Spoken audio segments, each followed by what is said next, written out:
Bonjour à toutes et à tous. Bienvenue pour notre Avdas Decrypt dédié au FNE Formation 2023 qui tournera donc autour des sujets des transitions, qu'elles soient numériques ou environnementales, et autour également des grands événements, puisque ce sont les sujets centraux qui animent le FNE dans cette version 2023. Pendant cette heure d'intervention, donc nous allons décliner les différents sujets qui traitent de ce FNE Formation. Vous pourrez poser vos questions dans le fil de conversation. Nous prendrons à la fin de notre intervention, nous prendrons les questions que vous avez pu poser, et si jamais il y a des questions auxquelles on n'a pas pu répondre en live, on reviendra vers vous dans les jours qui viennent pour vous apporter les réponses attendues. Cette webconf est enregistrée, donc vous pourrez avoir accès au replay dans quelques jours et vous pourrez donc la reconsulter au besoin si vous avez besoin de revenir sur certains éléments qui ont été vus pendant cette intervention.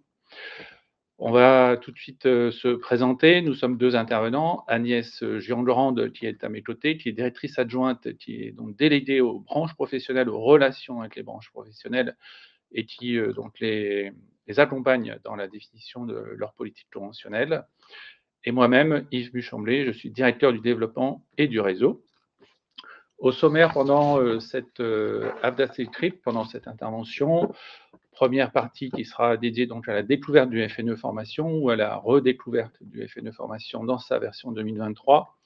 On verra ensemble comment passer à l'action dans un deuxième temps et on verra dans un troisième temps l'AVDAS qui vous accompagne pas à pas dans cette démarche et les différents outils dont vous pouvez bénéficier pour mener à bien de vos projets de formation et éventuellement donc de vous mobiliser le FNE dans ce cadre-là.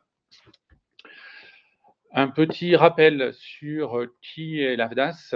Donc l'AVDAS, c'est l'opérateur de compétences de 31 branches professionnelles qui tournent autour des métiers de la culture, de la communication, du sport, du tourisme, les télécommunications, les médias. 6 missions régaliennes que vous avez à l'écran. Je ne vais peut-être pas les présenter en détail. Vous rappelez que nous avons 25 implantations territoriales et donc des conseillers qui sont à vos côtés au quotidien pour vous aider sur tous les sujets liés au développement des compétences. Comme vous le savez, l'AVDAS, c'est à la fois l'accompagnement des entreprises, mais c'est également l'accompagnement de publics spécifiques, que sont les artistes-auteurs, les intermittents du spectacle et de l'audiovisuel, les journalistes, pigistes de la presse écrite, ainsi que les sportifs professionnels sportifs de haut niveau, et enfin les saisonniers qui œuvrent dans nos entreprises.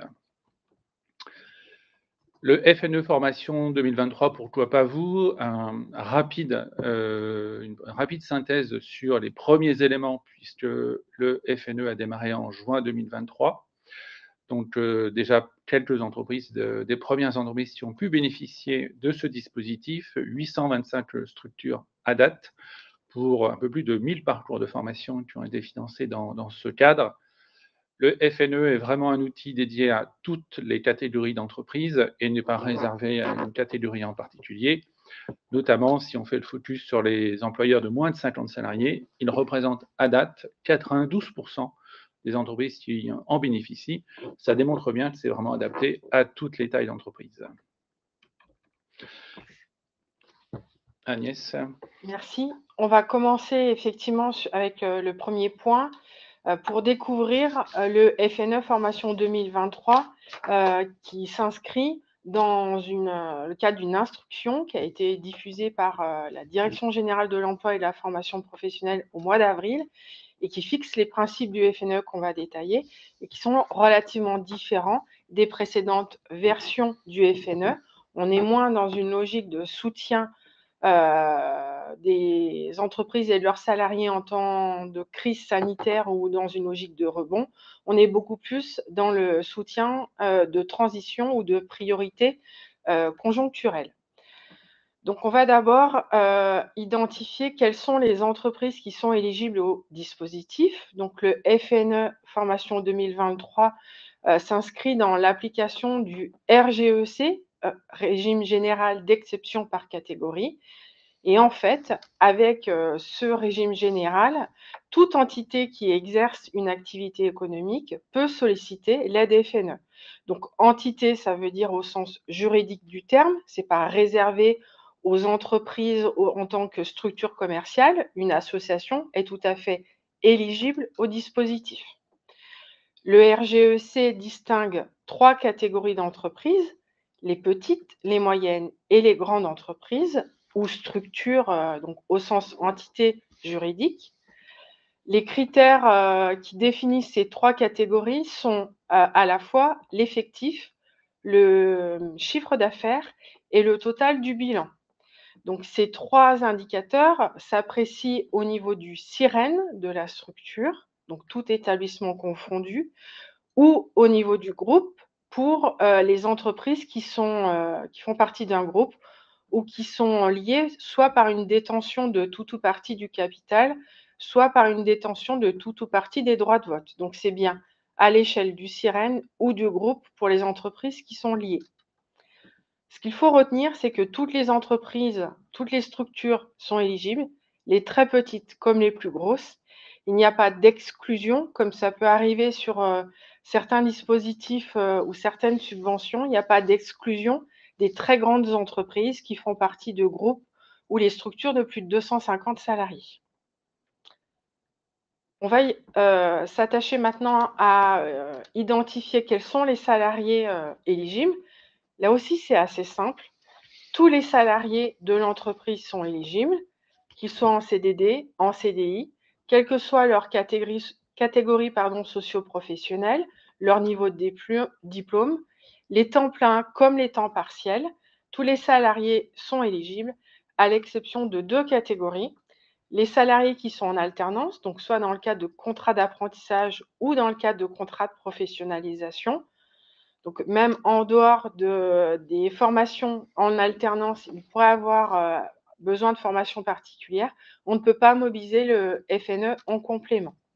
La deuxième catégorie de salariés qui ne sont pas éligibles, ce sont les salariés qui sont concernés ou qui vont être concernés par une procédure de plan social ou de rupture conventionnelle. Le FNE 2023 sur les thématiques de la transition numérique ou de la transition écologique cible un public prioritaire, celui des seniors de 55 ans et plus, sans pour autant en faire un critère exhaustif. Donc, quel que soit l'âge, on peut rentrer dans le dispositif. Il y a une obligation qui pèse sur l'employeur, qui est celle de maintenir les salariés formés dans l'emploi pendant la durée du parcours de formation. Donc, aucune rupture de contrat de travail, pour quelque motif que ce soit, ne peut être envisagée pendant la durée du parcours de formation. Donc, c'est à avoir en tête lorsque vous envisagez des parcours de formation. Concernant les formations en elles-mêmes, donc toutes les actions de formation sont a priori éligibles. Celles qui visent le développement des compétences ou le renforcement de l'employabilité des salariés, donc les titres, les diplômes ou les formations non certifiantes, à l'exception des actions de formation qui correspondent à l'obligation qui incombe à l'employeur d'assurer des formations en matière de sécurité. Donc en dehors de ces formations obligatoires, les formations certifiantes, non certifiantes, les bilans de compétences, la VAE est éligible, sont éligibles au FNE. Les formations doivent s'inscrire dans le cadre d'un parcours de formation qui doit être structuré de la façon suivante: un positionnement pédagogique pour mesurer, identifier les compétences en début de formation, une ou plusieurs séquences de formation et des évaluations des acquis en fin de formation.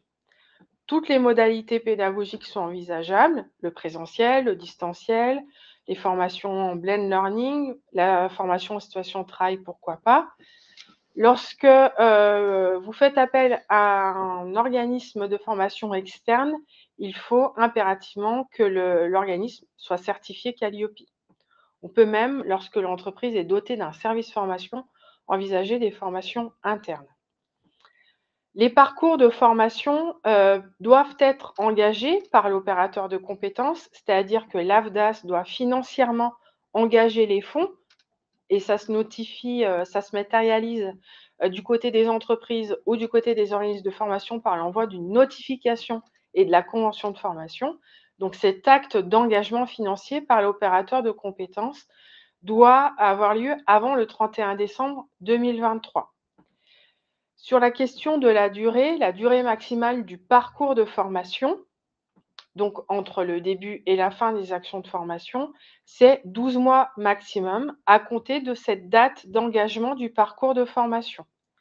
Donc on peut tout à fait imaginer que vous déposiez aujourd'hui ou dans les semaines qui viennent, en tout cas avant le 31, avant la fin de l'année pour qu'on puisse engager le dossier au 31 décembre, vous pouvez tout à fait nous adresser des parcours de formation qui vont en fait se réaliser tout u parti sur 2023, voire 2024. Donc, possibilité d'anticiper des projets de formation qui font partie des thématiques du FNE, possibilité d'anticiper des parcours de formation 2024. 3 thématiques sont possibles: la transition écologique, la transition numérique et les grands événements qu'on va détailler immédiatement.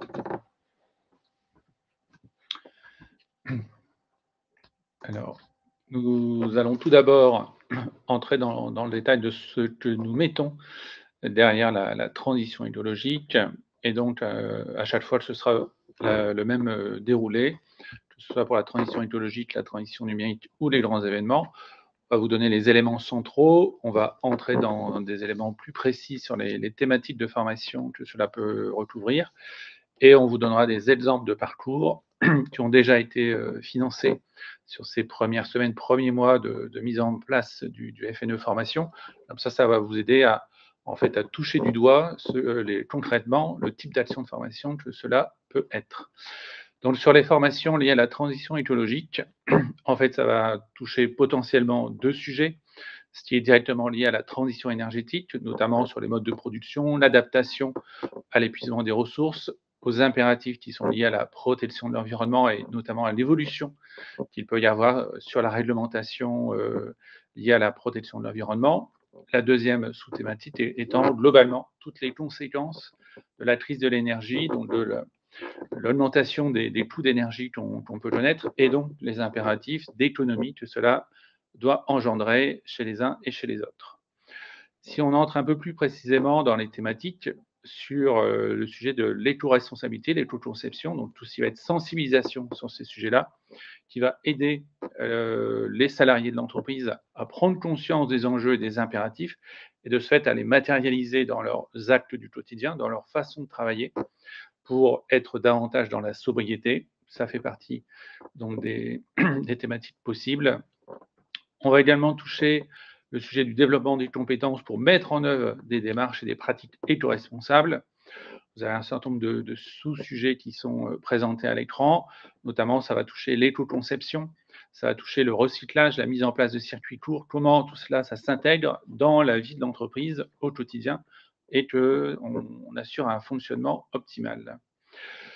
Ça touche également le développement des compétences pour favoriser cette transition énergétique.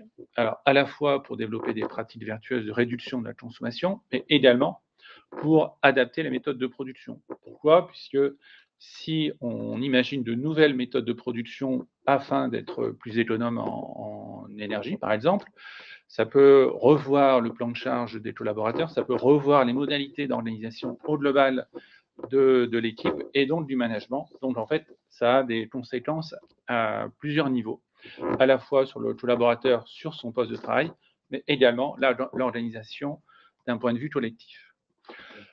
On va passer, si vous le voulez bien, à un certain nombre d'exemples de parcours qui ont déjà été financés et mis en œuvre par nos entreprises.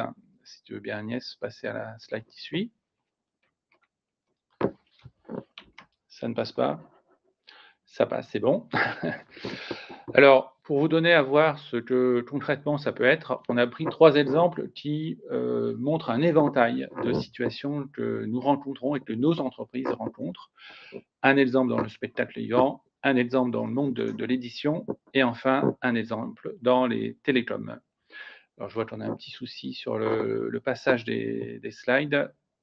Est-ce que ça va? Je pense qu'il faut que... Il y a toujours un temps d'attente. Alors, je vais attendre juste que vous ayez la bonne slide devant les yeux pour continuer. Elle est revenue. Donc, spectacle vivant.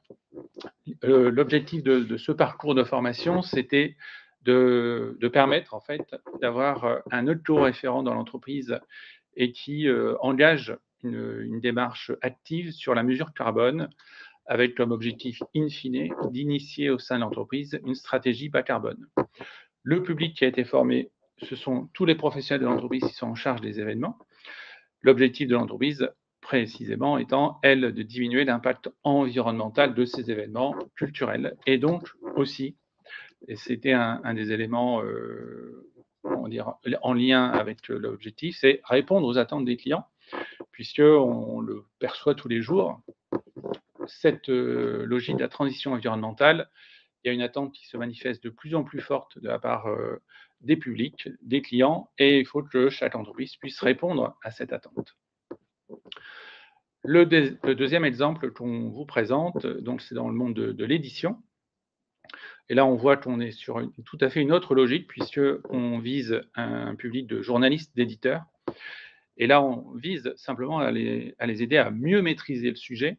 Et plus ils maîtrisent le sujet, plus ils sont en capacité d'en parler auprès de leur lectorat. Et donc là, typiquement, l'éditeur qui était concerné par ce parcours de formation, c'était un éditeur dédié au jeune public. Et donc, comment on repère les attentes spécifiques de ces jeunes publics sur ce sujet et comment on leur parle des sujets du changement climatique et des différents enjeux qui sont autour de ce sujet-là. Donc, l'action de formation visait donc à permettre à ces journalistes d'être en capacité de rédiger des articles sur ces sujets-là et en interaction avec leur lectorat, de pouvoir répondre à leurs attentes.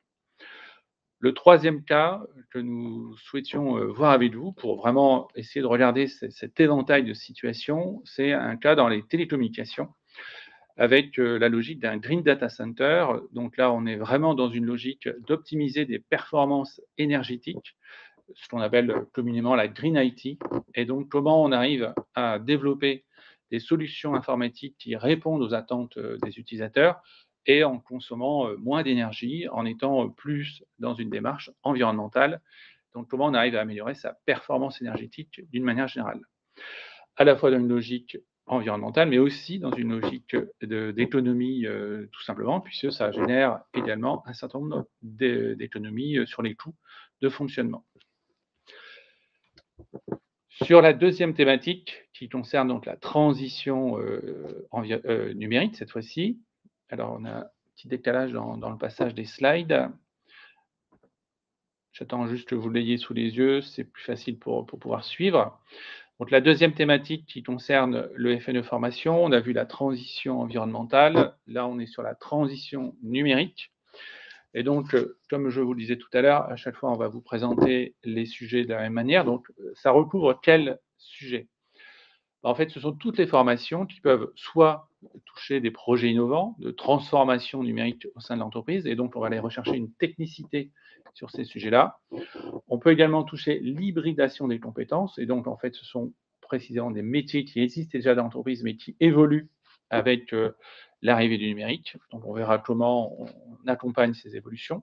Il y a également toute la relation pour les entreprises qui n'ont pas en propre des personnes qui sont avec de fortes compétences informatiques, et pour autant, quand on est dans une relation avec les fournisseurs, les sous-traitants, les prestataires informatiques, il faut être en capacité de dialoguer avec ces professionnels-là, et donc comment on acquiert les compétences et le savoir-faire nécessaires, ne serait-ce que pour être dans une bonne zone de dialogue.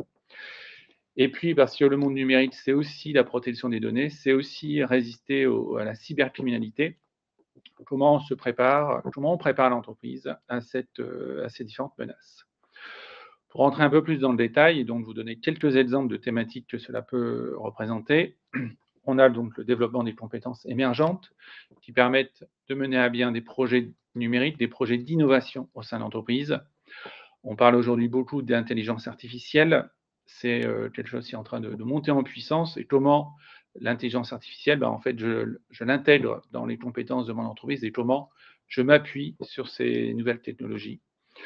L'hybridation des compétences, pour vous donner quelques exemples aussi de ce que ça peut représenter, c'est, par exemple, sur les notions de marketing et de communication, bah, toute, la puissance du digital qui arrive sur ces métiers-là et donc comment on adapte les professionnels qui sont aujourd'hui en activité à cette évolution-là. Ça va toucher aussi la protection des droits d'auteur, ça va toucher également à la e-réputation, comment on suit cette activité qui, à la fois peut servir les intérêts de l'entreprise, mais peut aussi, mettre en évidence des menaces, donc il faut toujours être soucieux sur ce sujet. Et également des questions de billetterie, puisque la billetterie connaît, de fortes évolutions avec les outils numériques et donc comment on accompagne ces collaborateurs qui sont sur ces sujets-là. Le développement, de la polyvalence et des compétences en lien avec les nouvelles offres commerciales qui sont induites par la digitalisation. Donc, comment on accompagne toutes les personnes qui viennent commercialiser les offres de services de vos entreprises pour être en mesure de mieux accompagner les annonceurs et donc de pouvoir commercialiser ces espaces, ces solutions qui soit sont totalement digitalisées, soit partiellement digitalisées. Et donc, c'est 2 nouvelles compétences à acquérir et donc il faut pouvoir accompagner ces collaborateurs-là sur ces nouvelles compétences. On va vous donner quelques exemples de parcours qui ont été financés, dans ce cadre-là, avec là aussi une volonté de donner des situations assez variées pour vous donner vraiment à voir, la diversité de ce que nous pouvons rencontrer. Donc une entreprise du spectacle vivant qui était dans une démarche de créer des images avec une intelligence artificielle générative. Donc, les publics qui ont été formés dans ce cadre-là, c'était les professionnels de l'entreprise en charge de tout ce qui était graphisme et tout ce qui était en lien avec, l'activité internet et comment ils souhaitaient gagner en efficacité grâce à l'IA et comment tout ça, ça pouvait se mettre en place et donc les attendus de la formation étaient de comprendre les concepts de base de l'art génératif et comment on les intègre dans son travail créatif et rédactionnel. Donc ça, c'était une entreprise du spectacle vivant. Si on va sur une autre activité qui est celle de la distribution de films, aujourd'hui, l'employeur a repéré qu'il pouvait bénéficier d'opportunités avec le Web 3 et finalement, comment on intègre ces opportunités, comment on se saisit de ces opportunités pour développer de nouveaux projets. Donc là, les attendus de la formation étaient de mieux comprendre l'écosystème pour, les professionnels qui travaillent dans cette entreprise-là, comprendre l'écosystème, comprendre les opportunités dans le secteur du cinéma et donc notamment les nouveaux outils du Web 3, donc c'est la blockchain, c'est les crypto-monnaies, le NFT, le métaverse et comment on utilise ces outils pour, tout simplement, voilà, que ça entre dans le quotidien de ces professionnels. Troisième, situation qu'on souhaitait, échanger avec vous, sur laquelle nous souhaitions partager, les télécoms avec la sécurité informatique, on l'évoquait tout à l'heure, la cybercriminalité, c'est quelque chose qui est de plus en plus présent et sur lesquels les uns et les autres, nous devons être attentifs. Donc cette entreprise souhaitait former ses administrateurs système réseau, les responsables de sécurité au sein de son entreprise. L'objectif, naturellement, étant de pouvoir mieux sécuriser les données à la fois de sa propre entreprise et des clients de l'entreprise des télécoms. Les attendus de la formation, c'était de pouvoir mettre en place donc les mesures de défense qui sont efficaces au regard des menaces que nous pouvons percevoir en face, sécuriser les communications et sécuriser globalement les systèmes d'information. On voit là 3 cas de figure où finalement derrière la transition numérique, on est sur 3 situations bien distinctes entre la cybercriminalité, sur lesquelles il faut que nous soyons les uns les autres vigilants, les opportunités avec le Web 3 et puis comment, une entreprise du spectacle vivant s'est saisie, en train de se saisir de l'intelligence artificielle et comment on intègre ça dans la démarche, artistique. On va parler maintenant de la troisième thématique qui est celle liée aux grands événements et je vais laisser Agnès, l'évoquer avec vous. C'est la troisième et la dernière thématique et priorité du FNE 2023. Avec les transitions numériques, les transitions écologiques, on est sur des mutations, l'accompagnement d'enjeux structurels. Là, on est sur quelque chose de beaucoup plus conjoncturel. Il s'agit de répondre aux besoins liés à l'organisation de grands événements sportifs que sont la Coupe du monde de rugby en 2023 et les Jeux olympiques et paralympiques en 2024. Donc, il s'agit de répondre aux besoins directement liés ou indirectement liés à l'organisation de ces événements et au-delà des seules structures chargées à proprement parler de l'organisation de ces événements. Donc, on pense à nombreux secteurs de l'AFDAS qui vont pouvoir bénéficier du FNE au titre de cette thématique parce que, en lien avec ces grands événements, les secteurs et les professionnels de ces secteurs vont devoir accueillir, gérer, un afflux de public, soit au moment de ces grands événements dans les enceintes sportives, soit sur les zones touristiques, parce qu'on espère, tous que le public qui viendra, assister à ces événements en profiteront pour, découvrir, nos territoires, nos événements, nos lieux culturels. Donc il faudra, bien sûr accueillir ces visiteurs, les loger, les nourrir, les divertir pendant, le moment où ils sont sur notre territoire et puis accueillir évidemment, toutes les délégations sportives, dans les villes hôtes. Donc, des besoins liés à l'accueil, de public. Deuxième typologie de besoins liés à l'organisation de ces grands événements, tout ce qui va concerner l'événementiel. Bien sûr, les prestations, techniques, les structures démontables, tout ce qui, va concerner, son, lumière, la mise en place, du protocole pour les cérémonies, la billetterie et puis la gestion d'équipes qui sont, relativement, éphémères, pendant ces événements avec des besoins de compétences, de manière, qualitative et quantitative, relativement différentes du quotidien.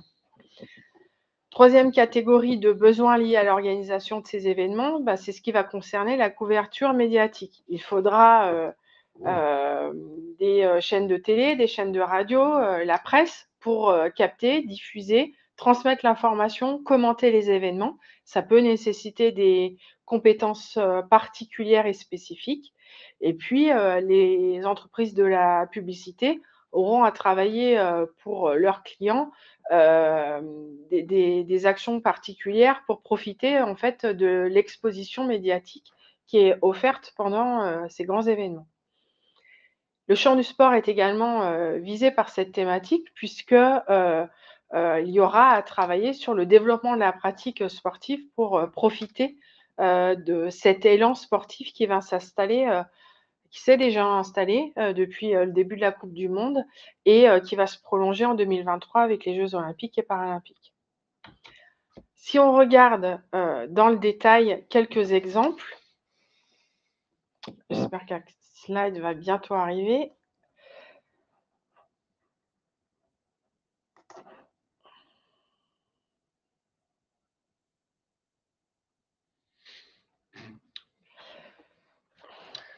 Il y a un petit temps de latence. Désolée. On va retrouver donc, par exemple, des actions de formation qui vont viser le développement de compétences autour de, l'excellence de services d'accueil. Bien sûr, la maîtrise de langues étrangères puisqu'on s'attend, à un public, étranger et la culture associée. Le développement de la posture d'accueil, de services de conseil pour au-delà de, l'événement, rendre, l'expérience du visiteur la plus agréable possible. Et puis, il s'agira aussi de promouvoir l'offre touristique et culturelle pour faire en sorte d'associer à la participation à ces événements d'autres logiques plus, touristiques et culturelles. Deuxième catégorie de compétences, celles qui sont liées à l'organisation de ces grands événements et le travail dans un contexte de forte intensité. Tout ce qui va, concerner les techniques de spectacle et de l'événementiel, tout ce qui va concerner, le recrutement, l'intégration, le management d'une équipe éphémère, la gestion, la conduite de projets qui sont liés à ces grands événements, la gestion d'un pic d'activité. En lien avec la promotion des grands événements et les couvertures médiatiques et la couverture, médiatique des compétitions, eh bien, ça va concerner, les structures de l'audiovisuel, des, télécommunications pour, transmettre, retransmettre, les structures de la presse pour couvrir les événements, la publicité également. Et enfin, on va zoomer maintenant sur la pratique, sportive, le développement de la pratique sportive et les enjeux, pour le secteur du sport. Donc, on s'attend à un engouement pour la pratique sportive, enfin en tout cas c'est ce qu'on espère, que, parce qu'on regardera ou à la télé ou qu'on assistera à des compétitions pendant ces grands événements, on espère que ça donne envie à tout à chacun de se remettre sur une pratique sportive ou lorsqu'on est déjà pratiquant, découvrir de nouvelles disciplines ou pratiquer plus de sport. Donc les structures du sport, elles vont devoir développer un certain nombre de compétences pour profiter de cet engouement pour le sport en général. C'est-à-dire, par exemple, développer des activités sportives. Comment pendant ces événements ou juste après ou juste avant, comment on fait la promotion de l'activité sportive, comment on organise des événements pour démontrer, mettre en scène une discipline, donner à voir, à expérimenter la discipline sportive pour faire en sorte de développer le nombre soit de licenciés, soit de clients dans une enceinte sportive plutôt commerciale.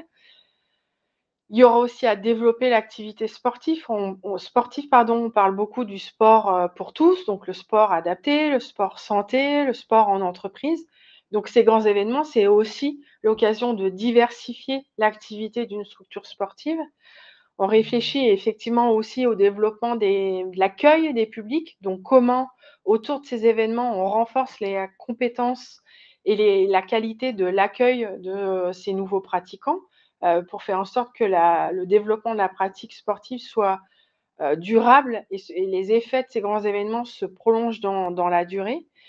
On peut aussi penser au sujet inclusion, insertion par le sport.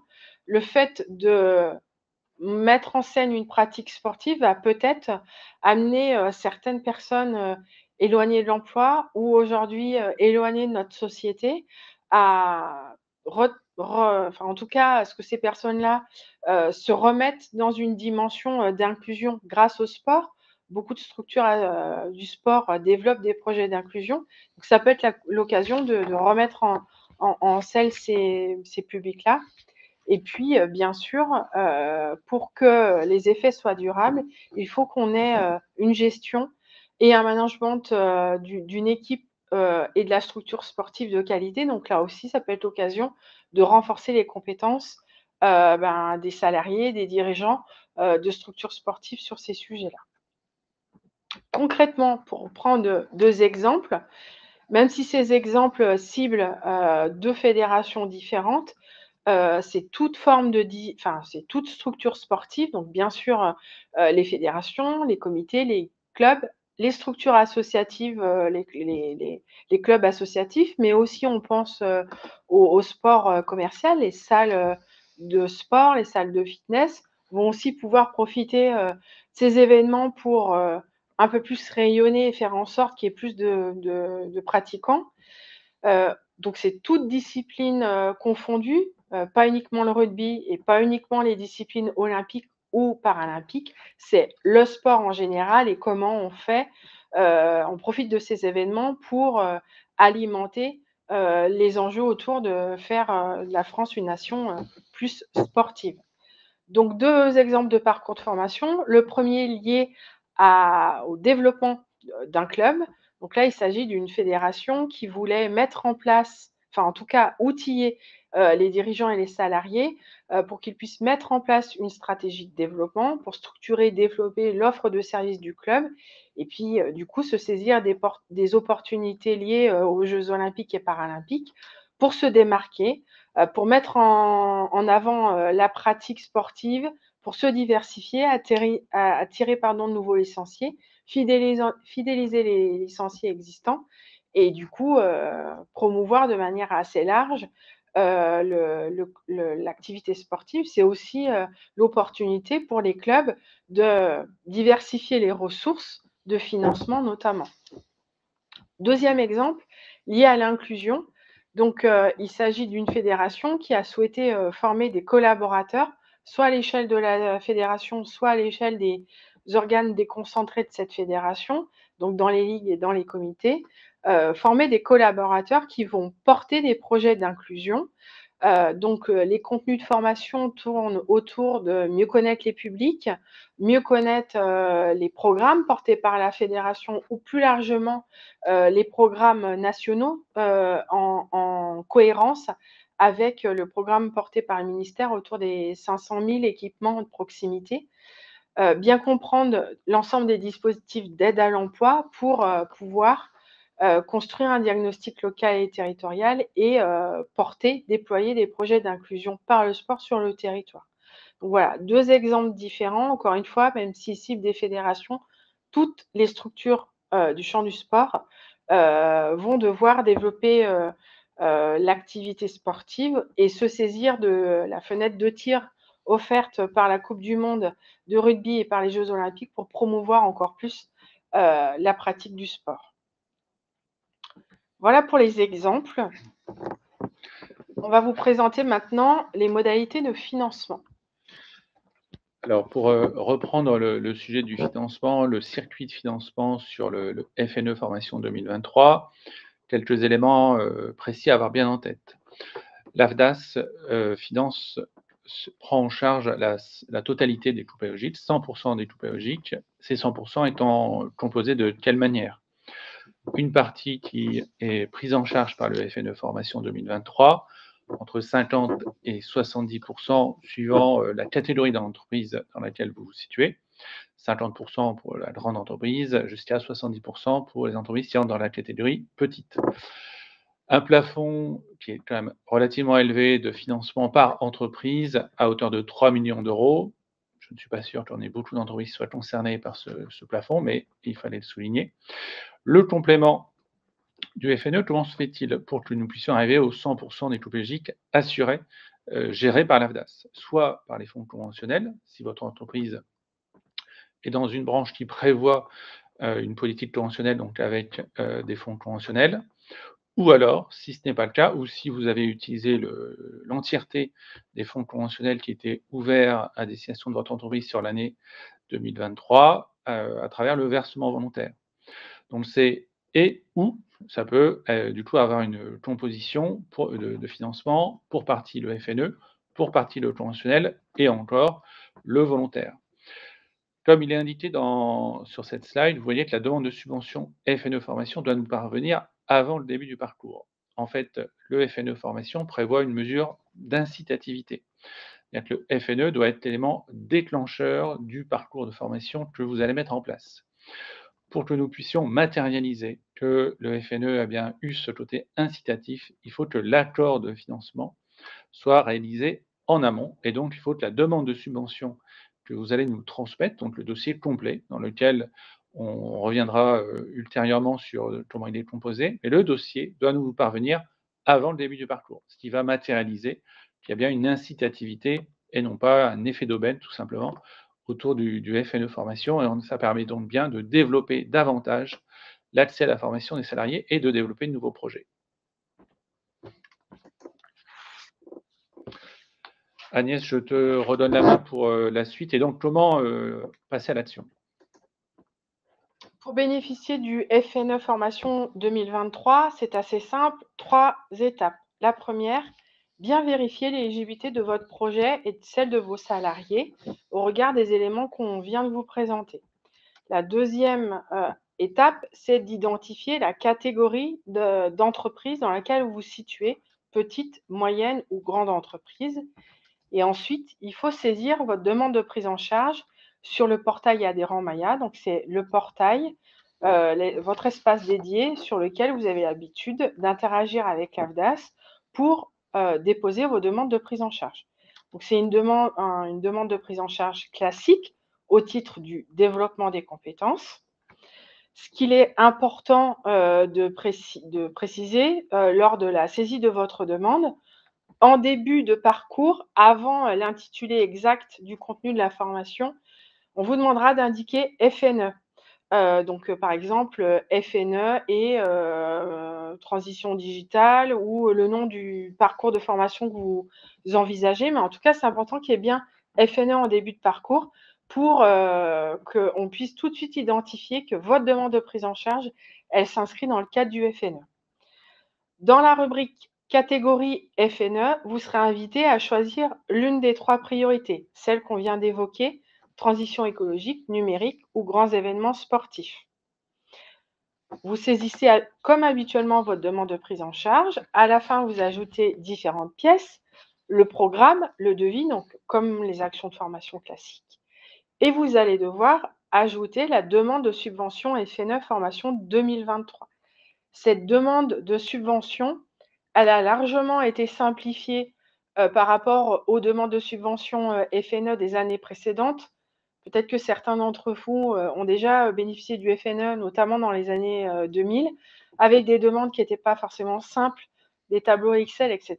Comme aujourd'hui, le FNE Formation 2023 est assez simple dans son éligibilité, dans son fonctionnement, on a pu mettre en place une demande de subvention simplifiée.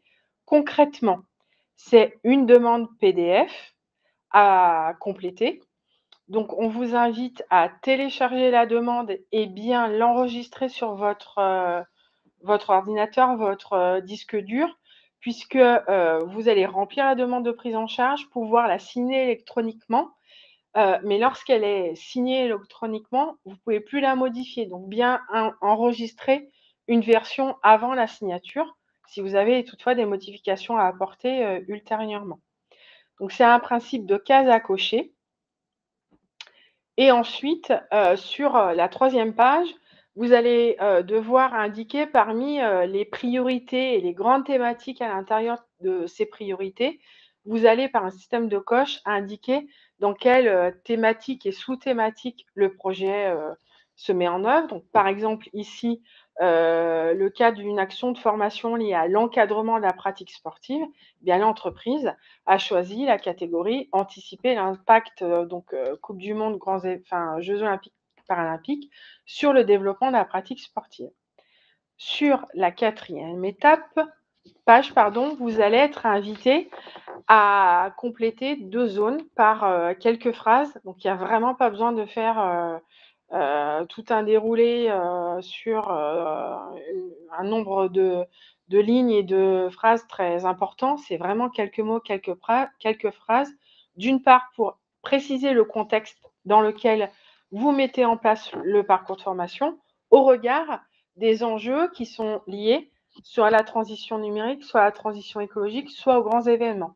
Donc, dans l'exemple qu'on a mis à l'écran, donc pour une certification en lien avec la pratique sportive, pour le métier d'éducateur sportif, eh bien l'entreprise a indiqué que son projet, c'était de former l'un des éducateurs pour qu'il obtienne une certification de niveau supérieur et pour garantir l'encadrement d'une pratique sportive de manière sécurisée en lien avec des certifications afin d'anticiper les retombées des Jeux olympiques et paralympiques et donc l'engouement pour le sport.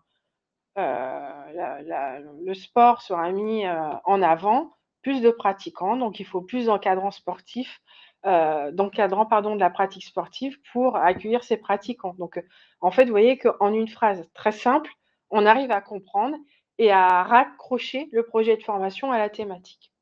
Puis une 2e phrase dans laquelle on demande d'expliquer quels sont les effets attendus. Donc là, très simplement, la structure a indiqué qu'il s'agissait d'acquérir des compétences liées à l'encadrement de la pratique sportive pour accueillir tous les nouveaux pratiquants. Donc quelque chose d'assez simple pour bénéficier du FNE. La demande de prise en charge classique, FNE en début de parcours, on sélectionne la catégorie, on joint la demande de subvention complétée et signée.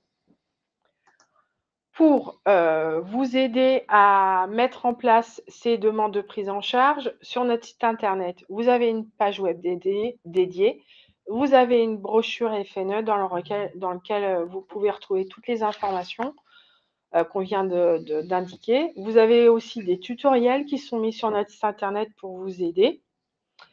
Je précise qu'il faut faire une demande de prise en charge pour chaque parcours.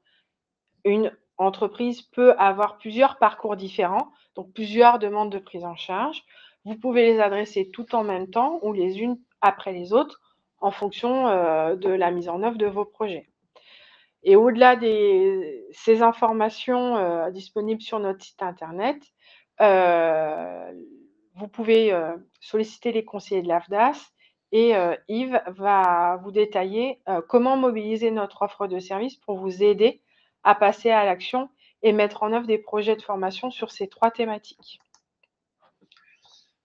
Alors, au préalable, avant d'entrer dans le détail sur l'accompagnement, vous rappelez une notion importante, c'est la notion de délai. On évoquait tout à l'heure que votre dossier doit être déposé avant que l'action de formation ne démarre, d'une part, et avant le 31 décembre 2023. Je vous invite à déposer votre dossier dès qu'il est prêt, à la fois parce que ça nous évitera d'avoir le rush de fin d'année qu'on peut imaginer, d'une part, et donc de pouvoir vous répondre le plus tôt possible. Le plus tôt vous avez une réponse, le plus tôt vous êtes rassuré et vous pouvez donc engager le parcours de formation en toute tranquillité. Et puis également, puisqu'on a une enveloppe qui est dédiée pour cette action FNE, et que même si on a prévu une enveloppe que nous avons estimée suffisante pour pouvoir assurer le financement de l'entièreté de vos projets, si nous avions plus de demandes qu'imaginées, ben nous pourrions de ce fait nous retrouver à court de budget. Donc je vous invite, pour ces différentes raisons, à ne pas patienter et dès que votre projet est prêt, à nous solliciter et donc pouvoir engager le financement et pour que tout se passe très bien du début à la fin. L'AFDAS à votre service. Alors, comment l'AFDAS peut vous accompagner? Alors, un rappel déjà sur l'offre de service au global que l'AFDAS vous met à disposition, qui donc est sur 4 piliers, comme vous maintenant, je pense, vous commencez à bien connaître, à la fois donc sur le recrutement lié à l'alternance, le développement de compétences des collaborateurs, le financement d'actions de formation, la mise en place de projets sur mesure, et le 5e pilier étant l'impulsion de démarches responsables au sein de vos entreprises. Le FNE formation, quelle place il prend à l'intérieur de cette offre de service? Il est évidemment centré autour du financement des actions de formation, mais pour cela, et pour vous aider à mettre en place, à identifier les parcours, vous pouvez regarder l'offre de formation clé en main qui a été prévue par l'AFDAS, donc sur les transitions écologiques, sur les thématiques de la cybersécurité et également sur le digital et le numérique, à la fois pour solliciter directement ces actions de formation ou également pour vous aider pour l'orientation quant aux différents choix de formation. L'accompagnement de l'AFDAS, c'est à la fois du financement, c'est également une offre de formation préétablie, c'est également une offre d'appui conseil, donc là où on a des prestataires qui viennent accompagner l'entreprise sur une évolution notable dans sa vie, qui est sur différentes thématiques, donc notamment RH, qui est la plus généraliste, autour des ressources humaines évidemment. Ça peut toucher les sujets de la responsabilité sociétale et environnementale, ça peut toucher également les sujets de la transformation digitale ou encore de la cybersécurité.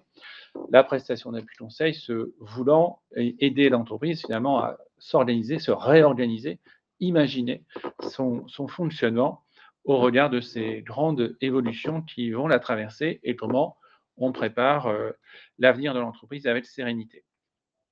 Également, maintenant, vous commencez à bien connaître également cet élément-là, c'est les offres qui sont plutôt dans une logique d'accompagnement au global, donc ce qui est autour de la démarche responsable, agir en faveur de la transition écologique ou agir pour prévenir les cybermenaces. Vous y trouvez, outre la formation et l'accompagnement au travers d'appui conseil, vous y trouvez également des outils de sensibilisation, d'appréhension de ces sujets qui vous permettent déjà d'entrer dans le vif du sujet sur ces thématiques-là. Au-delà des outils de l'offre de service au global telle qu'elle est présentée, l'AFDAS, évidemment, ce sont des conseillers qui, au quotidien, vous accompagnent. On l'énonçait tout à l'heure au début de cette intervention.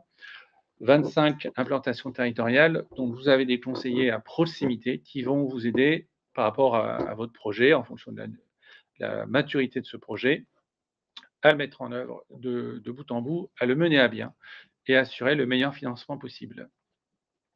Pour contacter votre conseiller, plusieurs choix. Soit vous connaissez déjà sa ligne directe et son adresse mail directe, vous prenez contact avec lui directement. Si ce n'est pas le cas, vous pouvez vous tourner sur Maya. Il y a une rubrique demande de contact. Vous rédigez votre demande de contact, elle sera routée vers votre conseiller qui reprendra contact avec vous dans les jours qui suivent.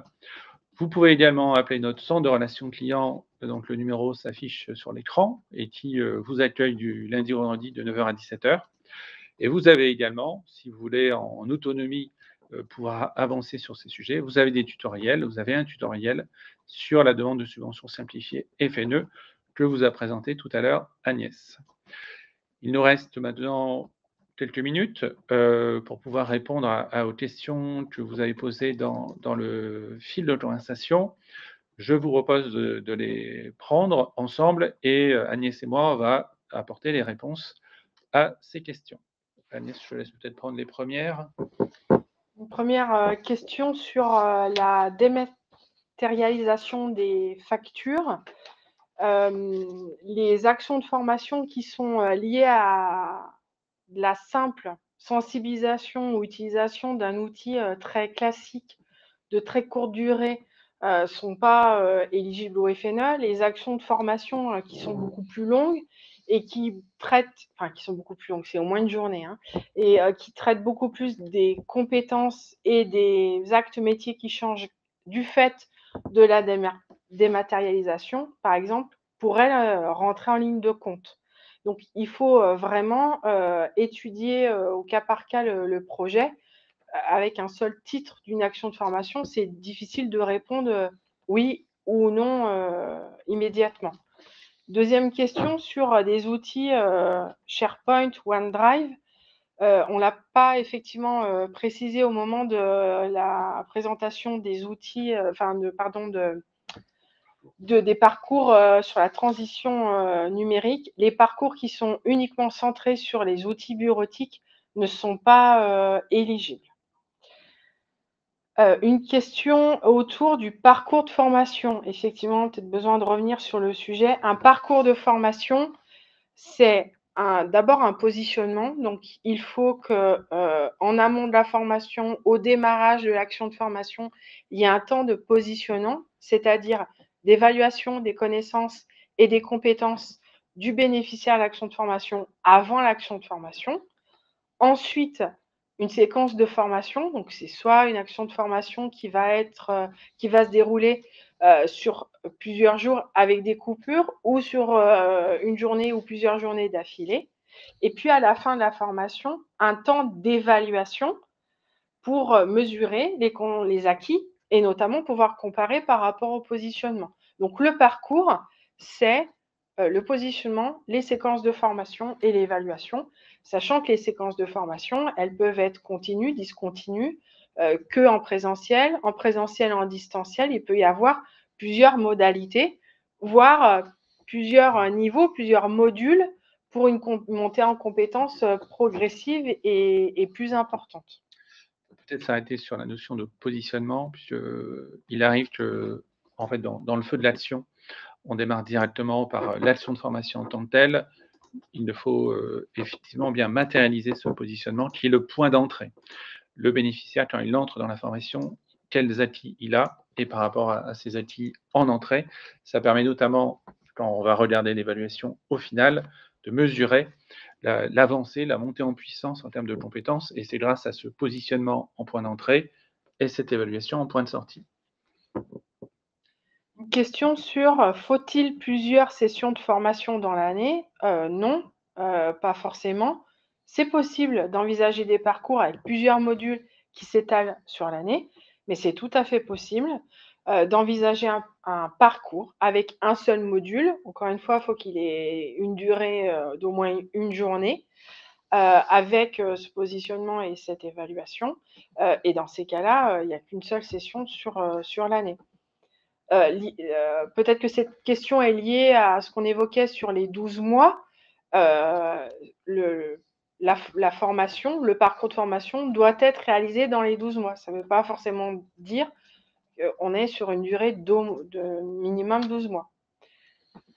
Est-ce que le financement du FNE correspond à 100% des frais pédagogiques ou y a-t-il un reste à charge? Alors, on l'évoquait tout à l'heure, le FNE n'intervient que sur une partie du coût pédagogique, entre 50% si vous entrez dans la catégorie grande entreprise, 60% si vous entrez dans la catégorie moyenne entreprise et 70% pour les petites entreprises.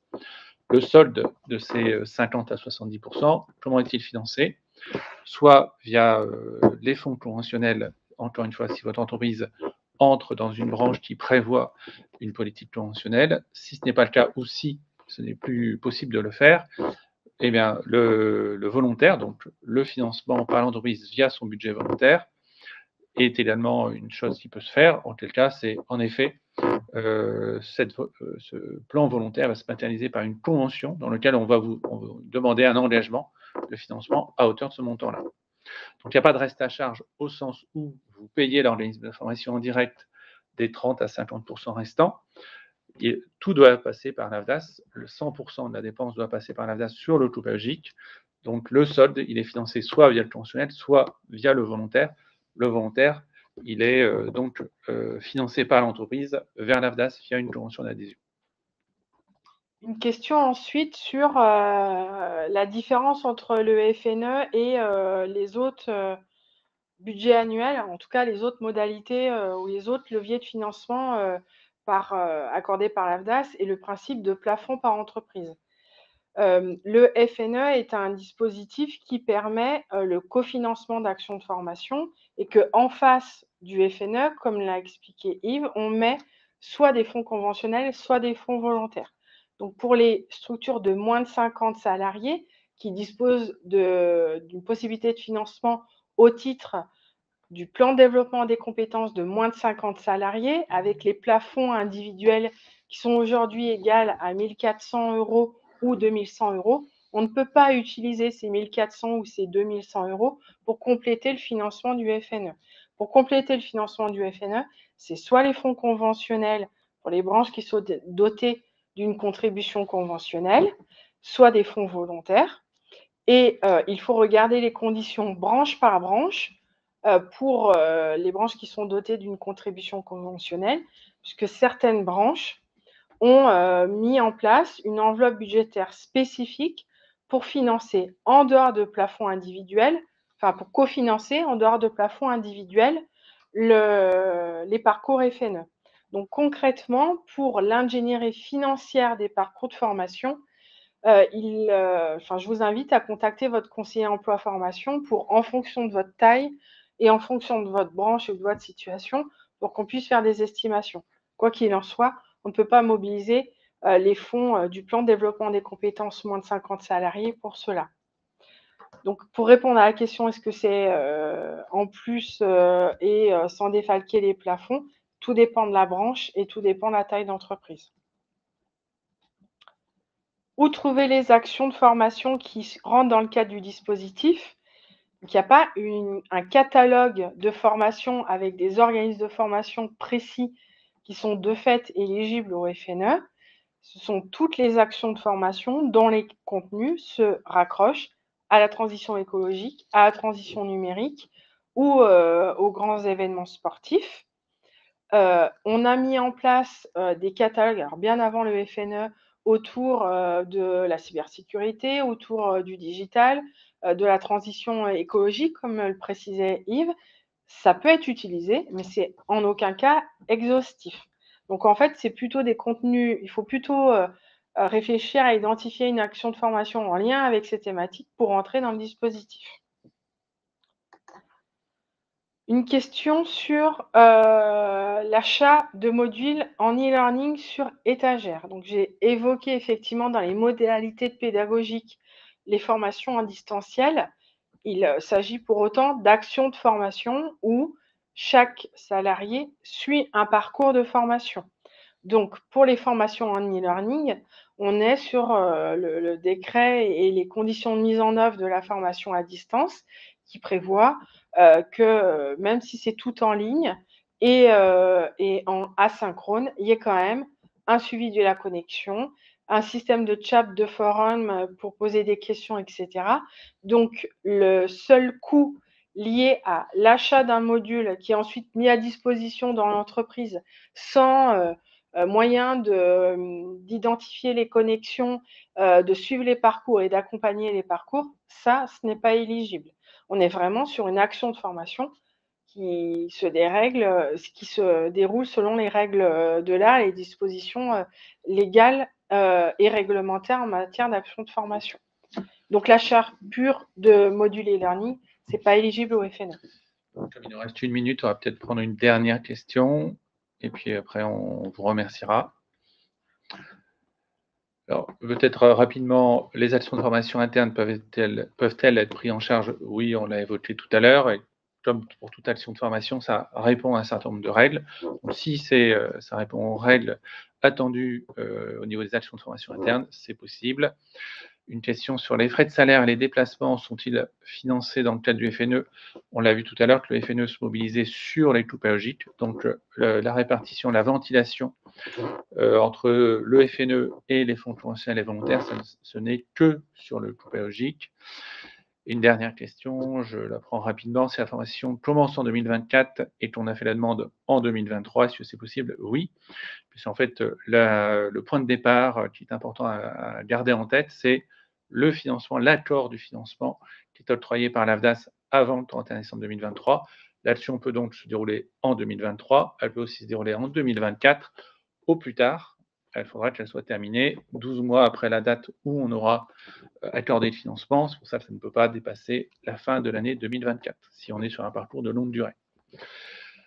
On va devoir clôturer cette intervention. On n'a peut-être pas répondu à toutes les questions. On a essayé de prendre les questions les plus importantes, celles qui revenaient le plus souvent.